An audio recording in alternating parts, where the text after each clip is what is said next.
Anong darling ko? Ang harot, be! Hi mga darling! Akala nyo ASMR, no? Syempre, hindi tayo papayag na hindi tayo makakadaldal for today's video. Asya na, saglit lang. Magpipray lang kami, garod.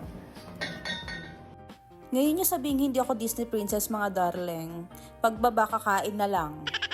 Alam nyo mga darling, gusto ko sanang mag-home improvement vlog. Kaso wala akong pera, kaya mag-food vlog na lang muna tayo. Hayaan nyo mga darling, darating yung time na makakapagpa-Gcash na tayo sa mga mag-share ng video natin. O kaya naman, makakapag-shoutout na tayo sa mga fans natin OFW. Tapos yun nga, magpapashare this video, mamimili ako na bibigyan ko ng 1,000, ganun. O kaya naman, magpaparinig na tayo sa mga brand. Magic Sarap, baka naman. Pero mga darling, never tayo magpo-promote ng sugal kasi bad yun. Pero depende pa rin. Charis lang. Eh kasi naman, saan ka ba nakakakita na pangalawang upload pa lang ng mini vlog kung ano-ano na yung pinagsasabi? At dahil si darling na nga ang nagluto ng almusal, tayo naman ngayon na magdilinis ng kusina at maghuhugas ng pinggan, no? Ganun ka talaga mga darling, balanced diet, balanced chores. Hindi porket ikaw ang babae, ikaw na palagi ang maglilinis ng bahay, vice versa. Hindi porket siya ang lalaki, siya lagi ang inuutusan mo. Lalo na kung pareho naman kayong nag-work. Ay darling ko, kailangan mo talagang tumulong. Kasi kapag laging isa lang yung kumikilos, mapapagod siya. Eh hindi lang naman siya yung nakatira sa bahay niyo. Ikaw gustong-gusto mo yung sinasermonan pa kita, no? Ay, hindi affection. Tawa ko talaga yun. Pero seryoso, bigyan natin ng credits yung mga lagi naglilinis ng bahay natin. Kasi hindi naman sila sinusweldohan ng extra sa mga ginagawa nila. Kahit thank you lang, pwede na. Tapos kiss mo siya sa cheeks para masaya. O diba ang layo na ng usapan? So pagkatapos namin mag-asikaso dito sa baba mga mare, syempre nagtrabaho na kami kasi hindi pa naman tayo mapapakain ng pagbablog natin. Tsaka isa sa mga minamanifest ko this year mga darling is maging debt free at tsaka magkaroon tayo ng konting savings. Fast forward mga darling, siguro mga 5 PM na nung bumaba ako para i-check yung mga parcels ko.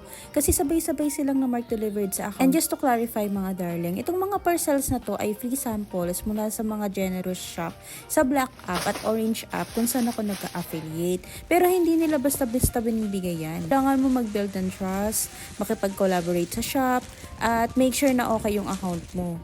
Kailangan mo rin ma-prove sa kanila na kaya mong gawin ng video na mamamarket ang product para makatulong sa sales nila. Hindi lang basta-basta time at effort, creativity rin ang kailangan. Yung pagiging affiliate guys, hindi naman madali. Kailangan mong panindigan ang credibility ng account mo. Kapag nagpo-promote ka ng product, hindi lang para sa sarili mong benta or commission, kundi para na rin sa mga followers mo para makatulong ka sa kanila, para makahanap sila ng tamang product na bibilin. Makita nila yung worth it ba yung produkto at hindi lang para may maklik sila or magkaroon ka ng commission. Wala, share ko lang bakit. Acrylic box na to be, dapat bibigay ko sa kapatid ko na may sari-sari store kasi bagay ito sa tindahan niya. Kaso itong shop na nagbigay nito maraming request. So kailangan ko munang sundin yung mga request niya sa paggawa ng video. Darling, hindi naman paldong-paldo rito. Marami lang talaga mga free samples. Tsaka syempre kapag libre be, arte ka pa. So, ayan na nga mga darling. Pagkatapos ng kung ano-anong pagkukuting-ting dito sa kusina, naorat na siguro to si Jason at inaya akong lumabas para ilakad namin to si Sasha. Eh kaso, di pa kami nakakalayo. Nakita kami ng kaaway niya. Sige, nakabidyo ka.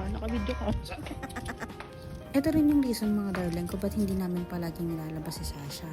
Kasi one time, parang ilang months pa lang kami nakakalipat dito.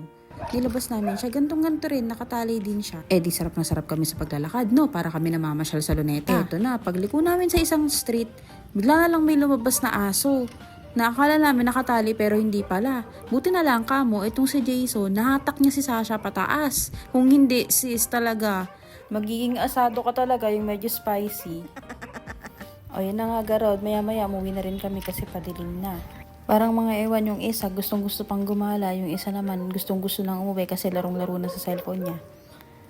Oh, ano, napagod ka no? Takbo pa more! Sige na guys, bye-bye na, dito ka natasapusin ang ating mini vlog.